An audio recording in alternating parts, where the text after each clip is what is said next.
Why confidence comes last, not first. Imagine two people standing before a difficult challenge. One volunteers immediately. The other hesitates. Most people assume the first person is naturally more confident. We tend to believe confident people act because they already possess confidence. They seem fearless, capable, and certain of themselves. But psychology suggests something surprising. Confidence is often not the reason people act. Instead, action is often the reason confidence develops. This idea challenges one of the most common assumptions about personal growth. Many people spend years waiting to feel ready before taking action. They wait until they feel confident enough to start a business. Apply for a job, speak in public, learn a new skill, or make an important change in life. The problem is that confidence rarely arrives first. In many cases, confidence is the result of action, not the cause of it. Today, we'll explore what confidence really is.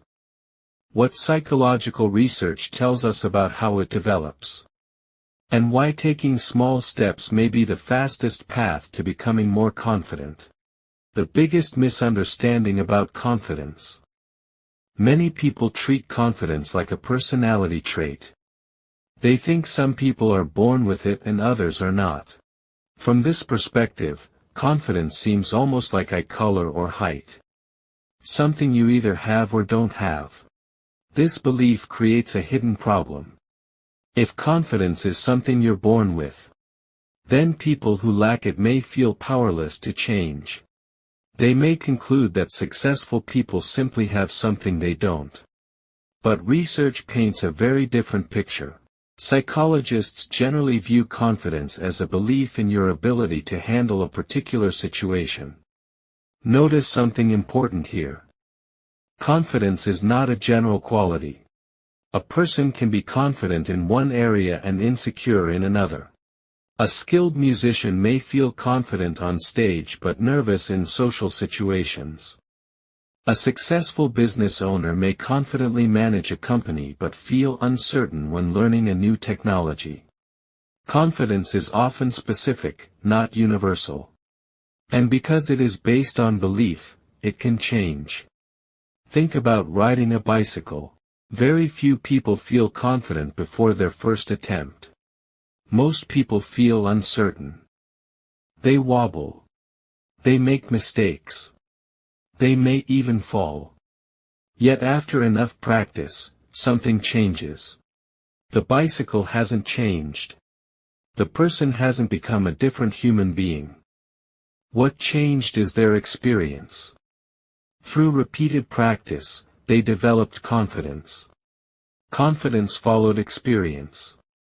Not the other way around. Where confidence really comes from. One of the most influential psychologists in this field was Albert Bandura.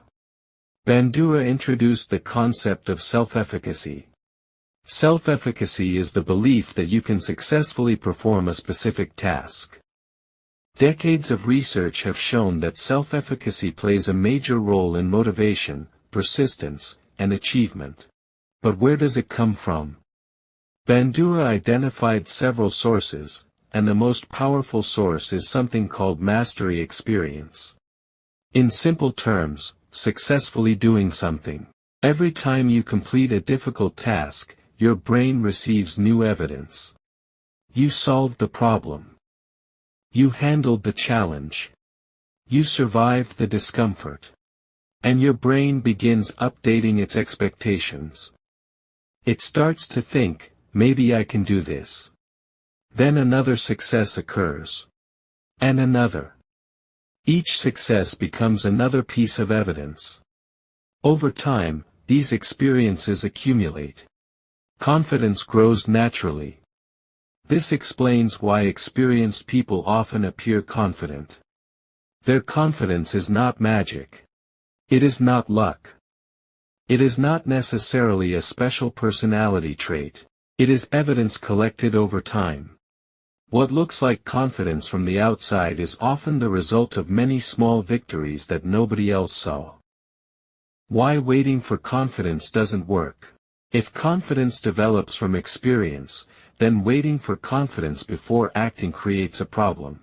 Many people delay important goals because they don't feel ready. They tell themselves, "I'll start when I'm more confident." But confidence usually comes after action, not before it. Imagine someone who wants to learn swimming. Reading books about swimming might help. Watching videos might help. But real confidence develops when they enter the water and practice. The same principle applies to many areas of life. You become confident speaking by speaking. You become confident writing by writing. You become confident leading by leading. Action creates experience. Experience creates evidence. And evidence creates confidence. Waiting for confidence before acting is like waiting to become fit before going to the gym. The very thing you're waiting for is produced by the activity you're avoiding. The confidence loop. Confidence develops through a simple loop. Action creates experience. Experience creates evidence. Evidence builds confidence. And confidence makes future action easier. Then the cycle repeats. This is why small wins matter. A workout completed. A page written. A difficult conversation finished. Each action provides evidence that you can handle challenges. Over time, those small pieces of evidence accumulate. Confidence is rarely built in one dramatic moment. It is built through many small actions repeated over time. Why we often overestimate fear. Many people assume confident people don't feel afraid. But even experienced athletes, speakers, and leaders often feel nervous before important events. The difference is not the absence of fear. The difference is how they respond to it. They understand that feeling nervous doesn't mean they're incapable. It simply means they're doing something that matters. Confidence is not the absence of uncertainty. It's the willingness to act despite uncertainty. 3 science-backed ways to build confidence. 1. Start smaller than you think. Many goals fail because they feel overwhelming. So make the task smaller. 5 minutes of exercise. 1 paragraph. 1 conversation. Small wins create momentum, and momentum builds confidence.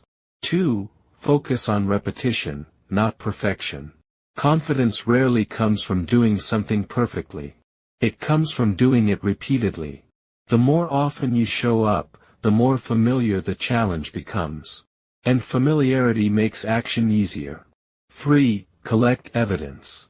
When self-doubt appears, don't focus on feelings. Focus on evidence. Remember the tasks you've completed, the challenges you've overcome, and the progress you've made. Confidence grows when your brain sees proof that you can handle difficult things. Conclusion. Many people spend years searching for confidence. But psychology suggests something different. Confidence is not found. It is built. You act. You gain experience. You collect evidence. And confidence follows. So the next time you feel unprepared, don't wait to feel confident. Take the next small step. Because confidence doesn't come first. Action does. If you enjoy learning practical ideas from psychology, habits, and productivity research, consider subscribing to Better by Science for more science-backed insights every week.